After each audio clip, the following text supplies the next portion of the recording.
नमस्कार, मैं कुसुम, आप देख रहे राजस्थान धड़कन न्यूज।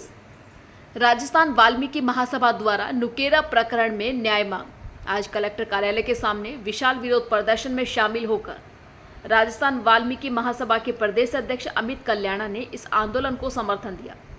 विशाल विरोध प्रदर्शन को राजस्थान वाल्मीकि महासभा के प्रदेश अध्यक्ष अमित कल्याणा ने कहा कि नुकेरा गांव की समाज की बेटियों के साथ 40 दरिंदों ने जिस तरीके से दिल दहलाने वाली घटना रेप किया है, उन लोगों को कड़ी से कड़ी सजा दी जाए।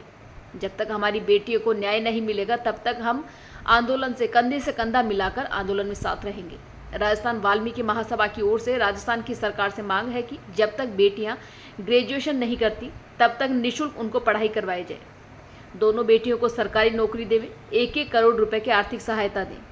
सुरक्षा दृष्टि को देखते हुए उनको रिवॉल्वर का लाइसेंस दे, यह मांग करते हुए सरकार से मांग की है।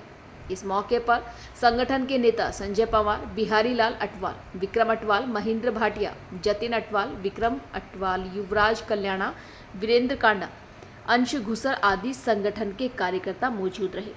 Bureau report Vinod Khanna. दिया जा रहा है कि सर्वोच्च न्यायालय ने 1 अगस्त 2024 को एक बहुत ही ऐतिहासिक फैसला दिया है और फैसले में क्या कहा है, नंबर 1 के जो लोग क्रिमिनल हैं, उन क्रिमिनल को जो SC ST से बाहर किया जाए। उस क्रिमिनल का मतलब है कि जो लोग एक ही सीट के ऊपर लगातार 5-5, 10-10 बार जीत करके आ रहे हैं और अगर वो नहीं तो उनका बेटा भाई आ रहे हैं, तो इन लोगों को दूर किया जाए। दूसरी बात कही है कि जिस कौम ने 100% आरक्षण कोटा ले लिया है, उस कौम को ही आरक्षण कोटे से बाहर किया जाए। तीसरी बात यह कही है कि जातियों के अंदर जो है कि वर्गीकरण लागू किया जाए।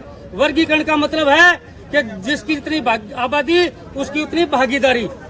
तो ये जो एक महत्वपूर्ण फैसला है। अब हम आपने देखा होगा कि 21 अगस्त को एक भारत बंद किया गया। वो मात्र 2.5 जातियों का बंद था, क्योंकि हमारे वंचित समाज के जो लोग उस टाइम तक जो है कि अपना पूरी तरह से प्रचारित नहीं कर पाए थे, वर्गीकरण को समझ नहीं पाए थे, नहीं समझा भी नहीं पाए थे। मैं आप लोगों को बताना चाहता हूँ कि इस देश के अंदर 3500 जातियां आरक्षण सूची के अंदर है और उनके अंदर से मात्र 2.5 जातियां आरक्षण का लाभ मार रही है। हमारे साथ ये हुआ जैसे हमने 10 लोगों ने एक ग्रुप लोन ले लिया, एक आदमी वो माल खा रहा है और 9 आदमी उसकी किस्तें भर रहे हैं। हम ऐसे हमारी पिटाई होती रही है। उन लोगों का ये ट्रिक है कि ये लोग पढ़ते नहीं, ये लोग पढ़े लिखे नहीं है, इसलिए पिछड़े हुए हैं। मैं बताना चाहता हूँ, इस देश के अंदर, इस देश के संविधान के अंदर ऐसी व्यवस्था है कि इस देश का प्रधानमंत्री अंगूठा टेक अनपढ़ बन सकता है, इस देश का खजाना मंत्री अनपढ़ अंगूठा टेक बढ़ सकता है। आपने देखा होगा गोलमा देवी को बने, देखा राबड़ी देवी को भी देखा होगा, पर मुख्यमंत्री बनी।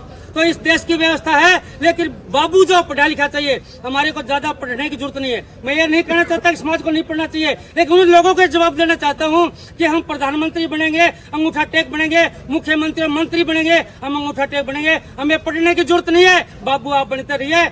वंचित समाज जिंदाबाद, वंचित समाज जिंदाबाद, वंचित समाज जिंदाबाद।